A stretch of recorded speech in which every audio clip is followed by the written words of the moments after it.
إن الحمد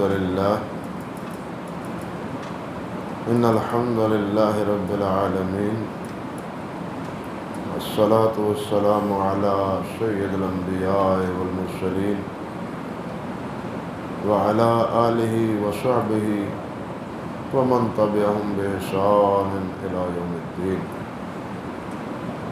وأشهد أن لا إله إلا الله وحده لا شريك له، وأشهد أن محمدا عبده ورسوله.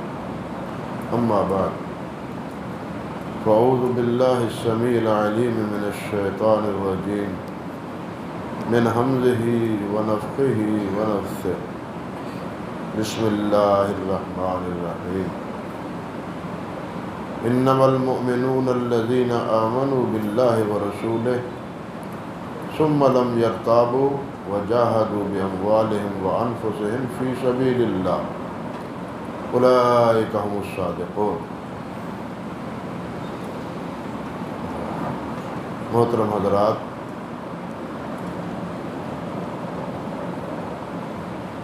مسلسل دروس میں اور آج جمعۃ المبارک کے اس وقت مجالس میں آپ یہ بات سماعت فرما رہے ہیں کہ لا الہ الا اللہ صرف زبان سے کہہ دینے سے اس کا تقاضا پورا نہیں ہو جاتا، اور لا الہ الا اللہ محمد رسول اللہ پڑھ لینے سے انسان کو یہ نہیں سمجھنا چاہیے کہ اب جنت تو میرے لیے واجب ہو گئی۔ سید الرسول حضرت محمد الرسول اللہ صلی اللہ علیہ وسلم نے جو فرمایا ہے کہ من قال لا الہ الا اللہ دخل الجنہ،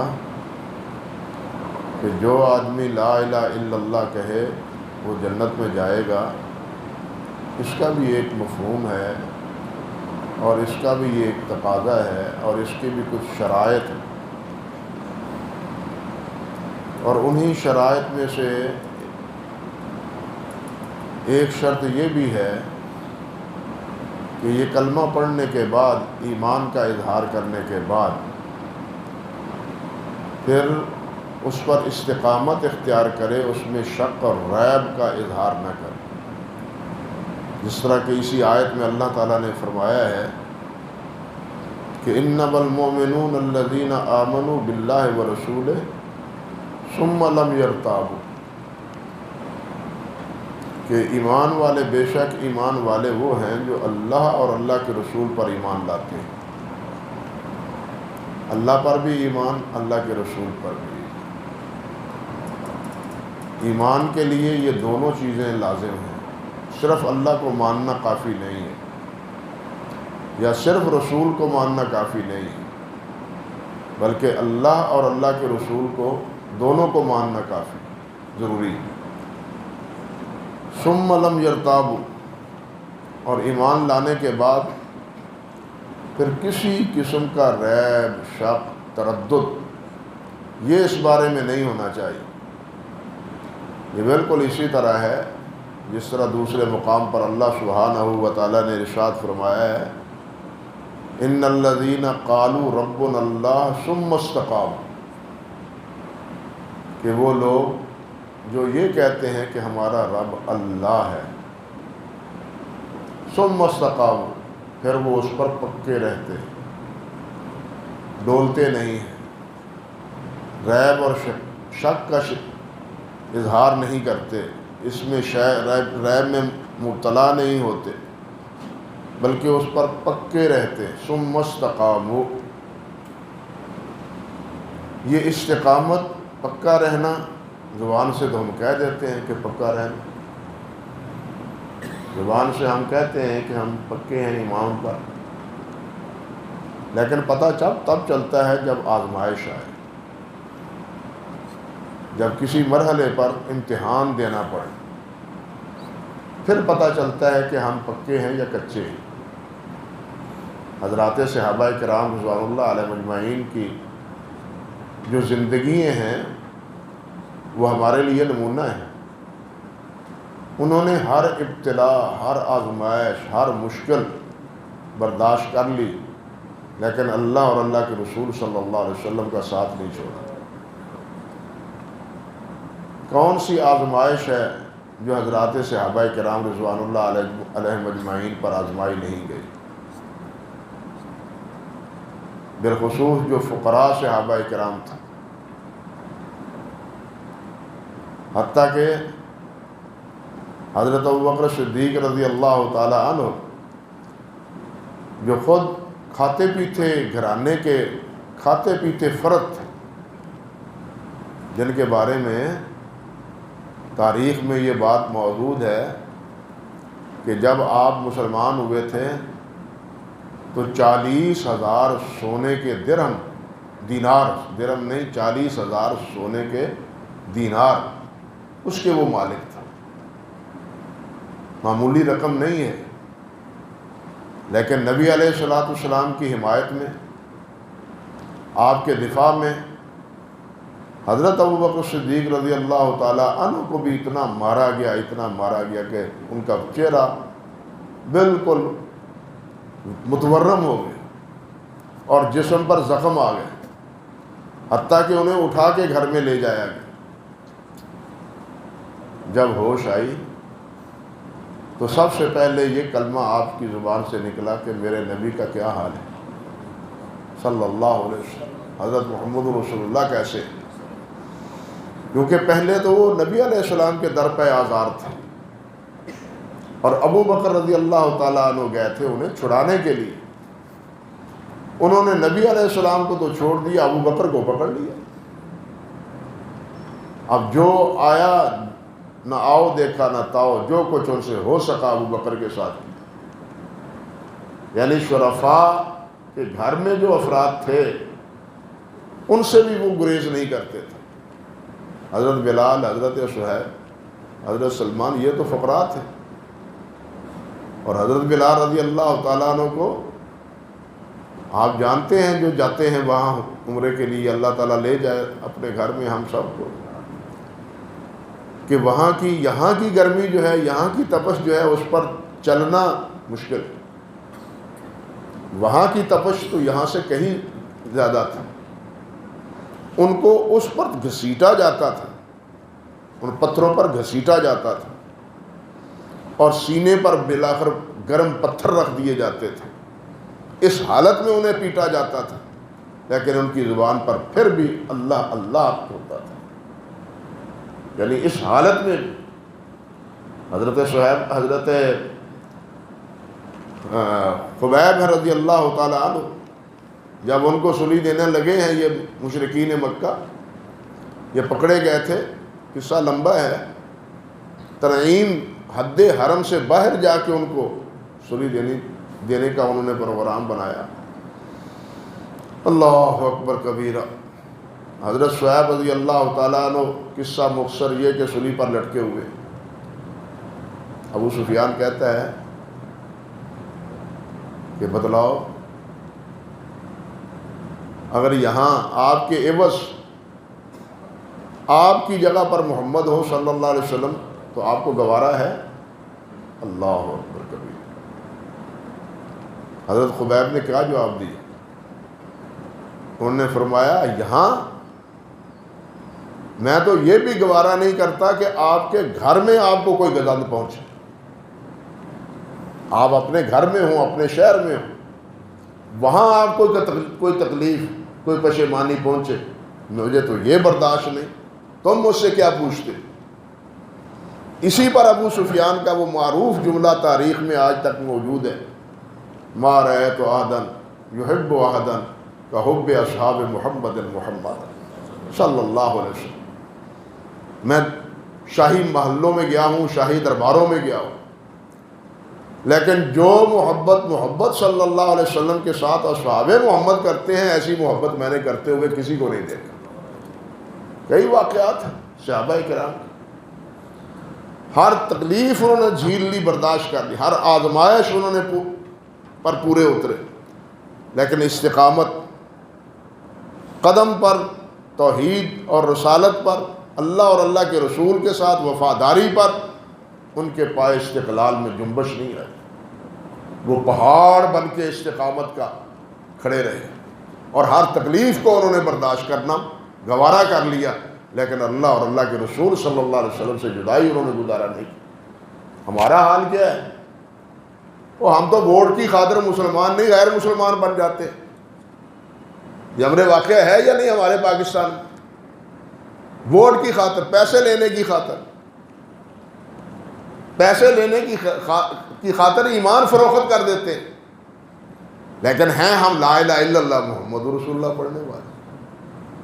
اللہ نے جو فرمایا ہے ثم لم یرتابوا، ایسے تو نہیں کہا. اللہ تعالیٰ کو تو پتا تھا کہ اس لوگوں کی کیفیت، ان کی کمزوری، ان کے ایمان کی ہوگی کیا. اللہ رب العزت نے تبھی فرمایا کہ صرف زبانی یہ کہہ دینے سے کہ لا الہ الا اللہ محمد رسول اللہ بات نہیں بنے گی، بلکہ یہ کہ اس پر استقامت اختیار کرو اور اس میں کسی بھی تردد کا اور شک کا شکار نہ ہو. پھر ہے ایمان تمہارا، پھر ہے ایمان قبول تمہارا. گزشتہ مجلس میں حدیث شریف آپ کو سنا رہا تھا جو حضرت اب سفیان بن عبداللہ رضی اللہ تعالی عنہ سے مروی کہ انہوں نے عرض کیا حضور ان شرائع الاسلام قد قصرت، دین کے احکام بہت سی باتیں ہیں دین کی، مجھے ایک بات بتلا دیں کہ میں اس بات پر پکا رہوں. تو نبی علیہ السلام نے انہیں بھی یہی بات ارشاد فرمائی تھی کہ قل آمنت باللہ ثم استقم، یہ کہو کہ میں اللہ کو پر ایمان لایا اور پھر اس پر پکے رہو، پھر اس پر پکے رہو. حضرت ابو بکر صدیق ہی فرماتے ہیں رضی اللہ تعالی عنہ کہ یہ ایمان پر پکے رہنا کیا ہے؟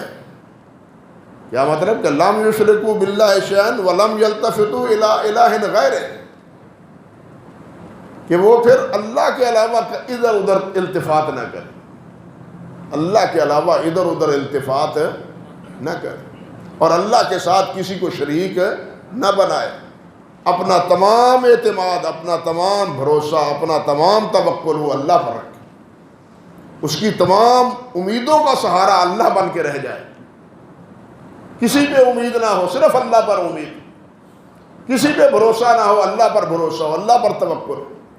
ابو بکر صدیق فرماتے ہیں یہ ہے استقامت. اور حضرت عمر فاروق نے کیا فرمایا؟ اللہ اکبر کبیرہ، فرماتے ہیں ان یستقیم علی الامر والنہی ولم یرغوا رغوان الثعلب. فرماتے ہیں کہ استقامت یہ ہے کہ وہ جتنے اوامر اور جتنے نواہی ہیں جن سے اللہ اور اللہ کے رسول نے روکا ہے، جن کے کرنے کا اللہ اور اللہ کے رسول نے حکم دیا ہے، اس کی پابندی کریں. یہ ہے استقامت، اس کی پابندی کریں. اور آگے کیا؟ لومڑی کی طرح ادھر ادھر نہ جھانکے. پتہ نہیں آپ نے لومڑی دیکھی ہے یا نہیں دیکھی. اور لومڑی کو شکار کرنے والے شکاری جب شکار کرتے ہیں، لومڑی کے بارے میں معروف ہے کہ اس کی ایک رہنے کی جگہ جہاں بڑائی ہوئی ہوتی ہے اس کا ایک سوراخ نہیں ہوتا، دو ہوتے ہیں، ایک کی طرف سے جانے اور دوسری طرف سے نکل جانا، شکاری کو دھوکہ دینے کے لیے کہ وہ یہاں سے داخل ہوئی ہے، وہ کہتا ہے اتھوں ہی نکلے گی نا جتھوں دی گئی ہے. وہ یہاں کھڑا رہتا ہے، وہ دوسری طرف سے بھاگ جاتی ہے. یہ اتنا ہوشیار جانور ہے. حضرت عمر فرماتے ہیں پھر لومڑی کی طرح اور بھاگتی ہے. شکاری بتلاتے ہیں بھاگتی ہے، تھوڑا سا بھاگا پیچھے دیکھ لی، تھوڑا سا بھاگا پیچھے دیکھ لی کہ پیچھا تو نہیں کو کر رہا. لومڑی کی خصلت یہ ہے، جانور بھاگتا ہے تو بھاگتا ہے چلا جاتا ہے، لیکن اس کے دل میں ایسا چور ہوتا ہے کہ کہیں کوئی میرا تعاقب نہ کر رہا ہو. یہ بھاگتی بھی ہے اور پیچھے بھی مڑ مڑ کے دیکھتی. حضرت عمر فاروق اسی لیے فرماتے ہیں کہ لومڑی کی طرح پیچھے مڑ مڑ کے نہ دیکھے، ادھر ادھر نہ جھانکے لومڑی کی طرح، بلکہ وہ اللہ رب العزت کی طرف ہی توجہ رکھے، اللہ رب العزت کی طرف ہی اپنا میلان رکھے. یہ ہے استقامت. اللہ اکبر کبیرہ. اسی طرح حضرت امام قشیری رحمۃ اللہ علیہ انہوں نے فرمایا ہے مستقیم آست کہ راہ حق باز نہ گردد، کہ راہ حق باز نہ گردد، تاب منزل وصال برسد۔ فرماتے ہیں استقامت یہ ہے، مستقیم یہ ہے کہ راہ حق سے نہ پھرے، حق کے راستے پر، سچائی کے راستے پر، توحید کے راستے پر سے نہ پھرے۔ سب سے بڑی سچائی توحید اور سب سے بڑا جھوٹ شرک، کہ اس سچائی کے راستے سے وہ نہ پھرے۔ کہتے ہیں حتیٰ کہ تاب منزل وصال برسد، تا آ کے انسان اللہ رب العزت کے پاس پہنچ جائے، مرتے دم تک زندگی بھر وہ اللہ رب العزت کے ساتھ جڑا رہے، اللہ کے ساتھ اس کا تعلق وابستہ رہے۔ یہ ہے ایک دن کا معاملہ نہیں، چند گھڑیوں کا معاملہ نہیں، بلکہ پوری زندگی کا معاملہ ہے۔ حضرت قشیری فرماتے ہیں کہ یہ پوری زندگی کا مسئلہ ہے کہ جتنے اوامر و نواہی ہیں ان کی پابندی کی جائے اور اللہ سبحانہ و تعالیٰ کے ساتھ وابستہ رہے۔ اور وہ یہ بھی لکھتے ہیں، یہ بات بڑی غور طلب ہے اور بہت مشکل ہے، فرماتے ہیں استقامت در اقوال بترک غیبت۔ اللہ اکبر۔ استقامت در اقوال، استقامت کے مختلف مدارج ہیں، درجات ہیں۔ کہتے ہیں استقامت در اقوال بترک غیبت است، کہ اقوال میں استقامت یہ ہے کہ انسان غیبت چھوڑ دے، زبان کی ایسی حفاظت کرے کہ غیبت نہ کرے۔ غیبت سے اللہ نے بھی روکا، اللہ کے رسول نے بھی روکا، اور یہ بہت بڑا جرم ہے۔ حضرت امام بخاری رحمۃ اللہ علیہ کے بارے میں اور ان کے استاد ہیں امام ابو نعیم فضل بن ضحاک رحمۃ اللہ علیہ، ابو نعیم فضل بن ضحاک ہے غالباً یہی نام، استاد شاگرد دونوں کے بارے میں امام صاحب بھی فرماتے ہیں، امام بخاری بھی، ضحاک بن مخلد، ابو نعیم ضحاک بن مخلد، دونوں فرماتے ہیں کہ جب سے ہم نے پڑھا ہے کہ کوئی غیبت نہ، لم یکتب، غیبت نہ کرے، اس وقت سے لے کے آج تک ہم نے کسی کی غیبت نہیں۔ یہ غیبت کرنا بہت آسان بھی ہے اور بہت لطف بھی آتا ہے، لطف لے کے، سواد لے کے دوسرے کی کمزوریاں بیان کرتا ہے۔ اللہ ذوالجلال نے کیا فرمایا ہے کہ جو اپنے مسلمان بھائی کی غیبت کرتا ہے وہ ایسے ہے جیسے اپنے بھائی کا، مردار بھائی کا گوشت کھاتا ہے۔ جس طرح گوشت کھانے سے لطف آتا ہے، یہ بھی غیبت کرتا کرتا لطف لے رہا ہوتا ہے۔ کسی کی پگڑی اچھالنا، اس کی عزت پہ حملہ آور ہونا، اسی کا پیچھا کرنا، اس کی کمزوریوں کو اچھالنا۔ اپنی کمزوریاں تو نظر ہی نہیں آتی، اپنی کمزوریاں نظر نہیں آتی، دوسرے کی کمزوریاں نظر آتی ہیں، وہ ایسا ہے، وہ ایسا ہے، وہ ایسا ہے۔ اور بھائی وہ ایسا ہے، وہ اپنے عمل کا جواب دے، وہ ہے، میں اپنے عمل کا جواب دوں، مجھے تو اپنی فکر کرنی چاہیے۔ وہ سامنے ہو تو اس کو سمجھائیں، جب وہ سامنے نہیں ہوتا تو آپ اس کی غیبت شروع کر دیتے، اس کی کمزوریاں شروع کر دیتے۔ اس سے اس کا کچھ نہیں بگڑتا، تمہارا نقصان ہو رہا ہے، تو ہمارا نقصان ہو رہا ہے غیبت سے، اس کا کچھ نہیں بگڑتا۔ اللہ اکبر کبیرہ۔ تو فرماتے ہیں کہ استقامت کیا ہے؟ در اقوال بترک غیبت۔ استقامت یہ ہے کہ غیبت ختم کر دی جائے، چھوڑ دی جائے غیبت، زبان کی استقامت یہ۔ ودر افعال بترک بدعت، اعمال میں استقامت یہ ہے کہ انسان بدعت کا ارتکاب نہ کرے، سنت کا اہتمام کرے۔ افعال میں استقامت کیا ہے کہ بدعات چھوڑ دے، سنت کا اہتمام کرے، سنت کا اہتمام کرے، بدعت چھوڑ دے، پھر ہے استقامت۔ اگر بدعات پر اڑا رہا، بدعات پر اس نے زندگی گزار دی، سنت کو کا اہتمام نہ کیا، فرماتے ہیں یہ استقامت نہیں اختیار کرتا، یہ استقامت نہیں ہے، یہ مستقیم نہیں ہے۔ فرماتے ہیں ودر اعمال بنفی فطرت، اعمال میں کیا ہے؟ اعمال میں استقامت یہ ہے کہ انسان فطرت، کیا مطلب؟ تعطل نہ ہو، تعطل کا شکار نہ ہو۔ کس سے؟ اللہ کے ذکر سے۔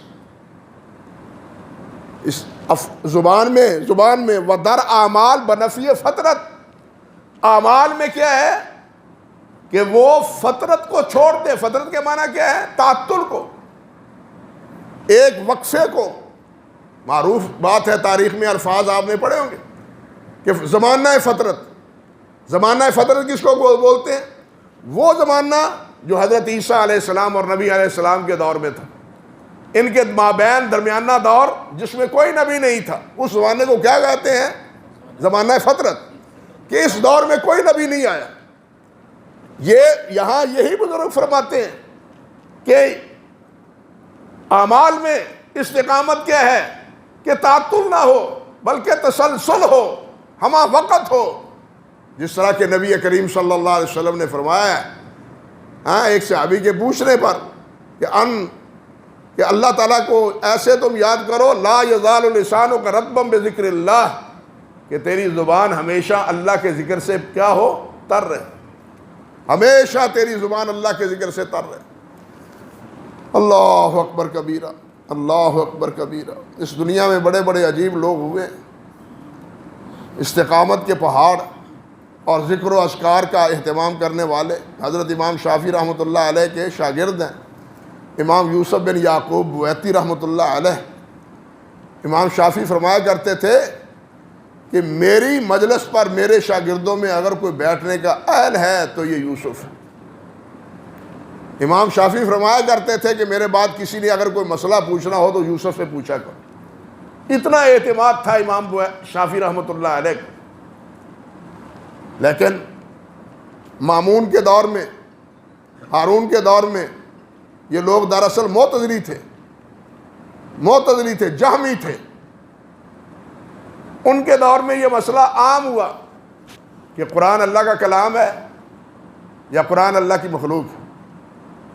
امام احمد بن حنبل رحمۃ اللہ علیہ اور ان کے شاگرد اور ان کے رفقا وہ کہتے تھے کہ اللہ کا کلام ہے یا قرآن مجید، اللہ کلام کرتے ہیں اور یہ قرآن بھی اللہ کا کلام ہے، مخلوق نہیں ہے۔ امام بویتی بھی یہی کہتے تھے، اور یہ امام بویتی رحمۃ اللہ علیہ، اللہ اکبر، لکھا ہے حافظ ذہبی رحمۃ اللہ علیہ نے کہ ہر وقت ان کی زبان اور ان کے ہونٹ اللہ کے ذکر سے ہلتے رہتے تھے۔ ایک دفعہ نائی کے پاس، حجام کے پاس، حجامت بنوانے کے لیے، بال کٹوانے کے لیے تشریف لے گئے تو وہ کہنے لگا حضرت صاحب ذرا ہونٹوں کو حرکت بند کرو نا، کہیں یہ جو ہے نا آلہ میرا، یہ کینچی میری، یہ خطا نہ کھا جائے، کہیں لگ نہ جائے۔ تو انہوں نے پتہ کیا جواب دیا؟ فرمانے لگے وقت کو تم ٹھہرا دو، ہونٹوں کو میں ٹھہرا دیتا ہوں۔ وقت کو روک دو، یہ وقت تو رکے گا نہیں، تو میرا وقت ضائع ہوگا۔ جب میں روک دوں گا وقت کو تو میرا وقت ضائع ہوگا۔ اندازہ کیجیے ان کی استقامت کا۔ یہی بات جو انہوں نے بزرگوں نے فرمائی ہے کہ اعمال کیا میں استقامت کیا ہے کہ اللہ ذوالجلال کے ذکر میں انسان ہمیشہ مصروف رہے، غفلت نہ آئے، اور وہ ذکر صرف زبان سے نہیں، دل سے بھی۔ امام بویتی مصر میں تھے، اس نے جناب اپنے کارندے بھیجے، اللہ اکبر کبیرہ، مصر گئے، ان کو گرفتار کر کے لائے، اونٹ پہ سوار کر کے لائے۔ حال کیا تھا؟ جب وہاں سے نکلے تو امام بویتی کے ہاتھ یوں بندھے ہوئے تھے گردن پر، یہاں ہاتھ بندھے ہوئے، اور پاؤں پر گھٹنوں تک نہیں بلکہ یہاں پنڈلیوں تک لوہے کی بیڑیاں تھیں۔ اس حالت میں لائے امام بویتی رحمۃ اللہ علیہ کو بغداد میں۔ کہاں سے؟ مصر سے۔ اندازہ کیجیے آپ کہ اس حالت میں سواری کرنا کتنا مشکل ہے۔ نہ ہاتھ ہلا سکتا ہے نہ پاؤں ہلا سکتا ہے آدمی. اللہ اکبر کبیرہ. جب یہاں بغداد پہنچے تو پوچھا کہ قرآن مجید کیا ہے؟ اللہ کی مخلوق ہے؟ فرمانے لگے نہیں، اللہ کا کلام ہے، اللہ کلام کرتے ہیں. قرآن مجید نے اللہ نے فرمایا ہے، قرآن مجید میں وَكَلَّمَ اللَّهُ مُوسَىٰ تَكْلِيمًا، اللہ نے موسیٰ علیہ السلام سے کلام کیا. اور یہ قرآن بھی اللہ کا کلام ہے جو جبرائیل نے سنا. جبرائیل نے محمد رسول اللہ کو سنا ہے صلی اللہ علیہ وسلم. بس پھر کیا تھا، امام بویتی رحمۃ اللہ علیہ کو پہلے تو مارا پیٹا گیا اور بالآخر ان کو شہید کر دیا گیا. اور شہید کرنے کے بعد اسی حالت میں امام نعیم بن حماد کو بھی اور امام بویتی کو بھی اسی حالت میں بیڑیوں میں دفن کیا گیا. اللہ اکبر کبیرہ. اور انہوں نے فوت ہوتے ہوئے آخری وقتوں میں کہا بھی کہ یہ زیور ہمارے جسم سے اتارنا نہ، یہ جو زیور پہنایا گیا ہے نا ہمیں، یہ ہمارے زیور ہمارے جسم سے اتارنا نہ. قیامت کے دن اللہ ذوالجلال پوچھیں گے نعیم یہ کس وجہ سے تمہیں زیور پہنایا گیا ہے، یہ ہتھ کڑیاں کیوں لگائی گئی ہیں، یہ تیرے جسم کے اوپر لوہا کیوں جڑا گیا ہے؟ تو میں اللہ ذوالجلال سے عرض کروں گا یا اللہ اس بات کے لیے میں کہتا تھا کہ اللہ کلام کرتے ہیں اور قرآن اللہ کا کلام، کہ اللہ کلام کرتے ہیں، قرآن اللہ کا کیا ہے؟ کلام ہے. اس وجہ سے یا اللہ مجھے یہ سزا دی گئی تھی. اللہ اکبر کبیرہ. تو یہ ہے صاحب استقامت. وہ تو وہ لوگ تھے. اور آپ اپنی تاریخ پڑھ کے دیکھیں، ہندوستان کے جو ہمارے مجاہدین حضرات تھے، ان کو جن تکالیف میں، پریشانیوں میں، قیدوں میں اور مصیبتوں میں انہیں جناب جھیلا گیا. اللہ اکبر، خدا کی قسم رونگٹے کھڑے ہوتے.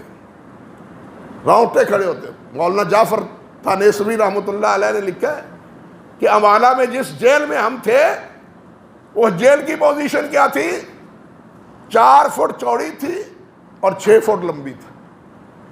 بس اتنی کور کی جگہ تھی جس میں ہم قید تھے. اسی میں پیشاب، اسی میں کھانا، اسی میں جناب روٹی، اسی میں بیٹھنا، اسی میں لیٹنا، اتنی جگہ پر.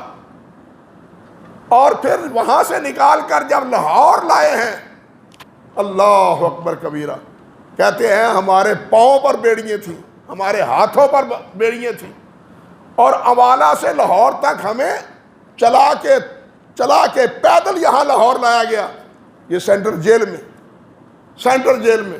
اور جب ہم چلتے تھے اللہ اکبر تو ان زنجیروں کی چھڑچھڑاہٹ لوگ سنتے تھے. ان زنجیروں کی سرسراہٹ لوگ سنتے تھے جب ہم پیدل چلتے تھے. جو ان کی داستانیں خود انہوں نے لکھی ہیں، حتیٰ کہ مولانا یا علی رحمۃ اللہ علیہ. اللہ اکبر اللہ اکبر. جب یہی سینٹرل جیل سے ان کی سزا سنائی گئی، اور سزا بھی یعنی عدالت نے یہ سنائی کہ اس کو قتل کر دو، تو مولانا یا رحمۃ اللہ علیہ بڑے حشاش بشاش خوش ہوئے. وہ انگریز مجسٹریٹ پوچھتا ہے مولوی کو کیا ہو گیا ہے؟ میں نے اس کو اس کے قتل کی پھانسی کی سزا دی ہے اور یہ خوش ہو رہا ہے، یہ ہنس رہا ہے، مسکرا رہا ہے. تو پوچھا گیا ان سے تو وہ کہنے لگے کہ میں تو خوش اس لیے ہوں کہ کل جب پھانسی کے بعد ہوں گا تو میں اللہ کے نبی اور اللہ کے نبی کے صحابہ کے ساتھ ہوں، میری ان کے ساتھ ملاقات ہو جائے گی. ان سے، ایمان والوں سے، اولین سے، صحابہ تابعین سے ملوں گا جنت میں. جب یہ اس مجسٹریٹ کو بتلایا گیا تو اس ظالم نے کہا کہ اچھا اس بنا پر یہ خوش ہوتا ہے، اس کو عمر قید دے دو، قتل کی سزا نہ دو، اس کو خوش نہیں رہنے دینا. اندازہ کیجئے ان کی استقامت کا اور ان کی آزمائشوں کا بھی. انہوں نے کس حالت میں استقامت کا مظاہرہ کیا. آپ ذرا 200 سال پہلے کی تاریخ، 250 سال پہلے کی تاریخ پڑھ کے دیکھیں ان مجاہدین رحمہم اللہ کی. اللہ کی قسم ایمان تازہ ہو جاتا ہے اور رونگٹے کھڑے ہو جاتے ہیں اور ایمان کو کوئی حوصلہ مل جاتا ہے کہ اس دور میں بھی اس قسم کے ایمان والے استقامت کا مظاہرہ کرنے والے موجود تھے، اور وہ آپ ہی کے بزرگ تھے، آپ ہی کے اسراف تھے، کوئی اور نہیں تھا، فرشتے نہیں تھے، آپ کے اکابر تھے۔ اللہ رب العزت ان پر کروڑ رحمتیں نازل فرمائے۔ تو یہ استقامت کیا بات تو یہاں سے چلی تھی، وَدَرْ اعمال بنفی فطرت، کہ استقامت اعمال میں یہ ہے کہ درمیان میں توقف نہ ہو، موقع نہ ہو، بلکہ تسلسل کے ساتھ اللہ رب العزت کو یاد کیا جائے اور اللہ کی اطاعت اور فرمانبرداری کی جائے۔ فرماتے ہیں وَدَرْ احوال بنفی حجبت، اور احوال میں حالت جو انسان کی ہے اس میں استقامت کے کیا معنی ہے؟ فرماتے ہیں بنفی حجبت، کہ اس کے دل پر کوئی حجاب نہ ہو، اس کے دل میں اور اللہ رب العزت کے مابین کوئی حجاب نہ ہو، بلکہ اللہ کے ساتھ اس کا تعلق لو محبت جڑا رہے، اس میں کوئی پردہ نہ آئے۔ یہ ہے احوال میں کیا ہے؟ استقامت۔ گویا احوال میں استقامت، زبان میں استقامت، اعمال میں استقامت، حتیٰ کہ افعال میں استقامت۔ یہ معمولی مسئلہ نہیں ہے، جنت اتنی آسان نہیں ہے اور اتنی سستی بھی نہیں ہے کہ اللہ ذوالجلال ایسے ہی دے دے۔ ہاں، اللہ ذوالجلال جس پر رحمت فرمائے اس کی منشا پر موقوف ہے، لیکن وہ بڑی قیمتی جگہ ہے، یہ ایسے سستی نہیں ملتی۔ اللہ نے یہاں فرمایا کیا ہے؟ ان الذین قالوا ربنا اللہ ثم استقاموا فلا خوف علیہم ولا هم یحزنون۔ جو استقامت کا مظاہرہ کرتے ہیں اللہ فرماتے ہیں ان پر کوئی خوف نہیں، کوئی غم نہیں۔ ایک جگہ اللہ نے فرمایا تتنزل علیہم الملائکہ، فوت ہوتے ہیں تو فرشتے اس وقت انہیں بشارت دیتے، فوت ہوتے وقت انہیں فرشتے بھی بشارت دیتے۔ آخرت میں تو اللہ ذوالجلال کی طرف سے بشارت ہوگی ہی ہوگی، یہ دنیا سے جاتے ہوئے اسے بشارتیں ملنے شروع ہو جاتی۔ کس کو؟ جو استقامت اختیار کرتے۔ تو یہ استقامت کیا ہے؟ پکا رہنا، متردد نہ ہونا، ریب کا شک شک میں مبتلا نہ ہونا، یہ استقامت۔ اور یہ آسان نہیں بھائیو، یہ بہت مشکل مسئلہ ہے۔ اور یہی بات نبی علیہ السلام نے دوسرے مقامات پر فرمائی۔ ایک جگہ آپ کا فرمان ہے، آپ نے فرمایا، حضرت انس رضی اللہ تعالیٰ عنہ سے روایت ہے مسند امام احمد میں، فرمایا لا یستقیم ایمان عبد حتی یستقیم قلبہ، آدمی کا ایمان صحیح نہیں ہو سکتا جب تک اس کا دل صحیح نہ ہو، جب تک اس کا دل صحیح نہ ہو۔ نبی علیہ السلام نے فرمایا ایک اور حدیث میں، آپ نے فرمایا الا ان فی الجسد مضغہ اذا صلحت صلح الجسد کلہ واذا فسدت الجسد کلہ، وکما قال النبی صلی اللہ علیہ وسلم۔ فرمایا جسم میں ایک مضغہ ہے، ایک بوٹی، اگر وہ صحیح ہو جائے اذا صلحت صلح الجسد کلہ واذا فسدت فسد الجسد کلہ، اگر اس میں بگاڑ پیدا ہو جائے تو سارا جسم خراب، اگر وہ صحیح ہو جائے تو سارا جسم صحیح۔ آپ نے یہاں بھی کیا فرمایا؟ لا یستقیم ایمان عبد حتی یستقیم قلبہ، ایمان انسان کا درست نہیں ہو سکتا جب تک اس کا دل درست نہ ہو۔ پھر فرمایا ولا یستقیم قلبہ حتی یستقیم لسانہ، فرمایا اس کا دل بھی سیدھا نہیں ہو سکتا جب تک اس کی زبان سیدھی نہ ہو۔ کیوں؟ کہ زبان دل کی ترجمان ہوتی ہے، یعنی دل اور زبان میں نفاق نہ ہو، دل اور زبان میں کیا ہو؟ نفاق نہ ہو، دل میں کچھ اور ہو زبان میں کچھ اور ہو، یہ صورت نہیں۔ جو چیز دل میں ہو وہی چیز زبان میں ہو، پھر ہے یہ ایمان، پھر ہے یہ استقامت۔ اس لیے نبی علیہ السلام نے فرمایا اللہ اکبر کہ استقامت اختیار کرو۔ امام جوزجانی رحمۃ اللہ علیہ فرماتے ہیں، وہ فرماتے ہیں کہ الاستقامت کن صاحب الاستقامہ لا طلب الکرامہ، کن صاحب الاستقامہ لا طلب الکرامہ۔ فرماتے ہیں استقامت اختیار کرو، یا اللہ ہمیں استقامت نصیب فرما، کرامت نہ مطالبہ، کرامت کا مطالبہ نہ کرو، کرامت کا نہ سوچو کہ کرامتیں سرزد کیوں نہیں ہوتی، کرامتیں کیوں نہیں لوگوں کو نظر آتی۔ فرماتے ہیں یہ تصور چھوڑ دو فرماتے ہیں فَإِنَّ نَفْسَكَ مُتَحَرِّقَةٌ فِي طَلْبِ الْكَرَامَةِ وَرَبُّكَ يُطَالِبُكَ بِالْاِسْتِقَامَةِ، کہ تیرا دل، تیرا نفس وہ تو چاہتا ہے، کرامت طلب کرتا ہے، مجھ سے کوئی کرامت سرزد ہونی چاہیے تاکہ لوگ گرویدہ ہو جائیں، بزرگوں کے گرویدہ ہو جائیں، ان سے فلاں کرامت، بے شمار کرامتیں، اللہ اکبر۔ لیکن فرماتے ہیں وَرَبُّكَ، لیکن تیرا رب یطالبک بالاستقامہ، وہ مطالبہ کرتے ہیں کہ استقامت اختیار کرو۔ رب چاہتا ہے مستقیم استقامت، ہم چاہتے ہیں، ہمارا نفس چاہتا ہے کرامت۔ اب کون سی چیز اختیار کرنی چاہیے؟ جو اللہ کو مطلوب ہے، جو ہمارے نفس کو مطلوب ہے، جو اللہ کو مطلوب ہے۔ ہمیں اللہ ذوالجلال ہمارے نفس کا غلام نہ بنائے، بلکہ اللہ ذوالجلال ہمیں اپنا غلام بنائے، اور اللہ ہمیں اپنے دین پر، توحید پر، اتباع سنت پر جو ہے اللہ تعالی ہمیں استقامت عطا فرمائے۔ باقی اس سلسلے کی جو بات ہے انشاءاللہ اللہ نے چاہا تو آئندہ مجلس میں عرض کرنے کی کوشش کروں گا۔ وآخر دعوانا ان الحمد للہ رب العالمین۔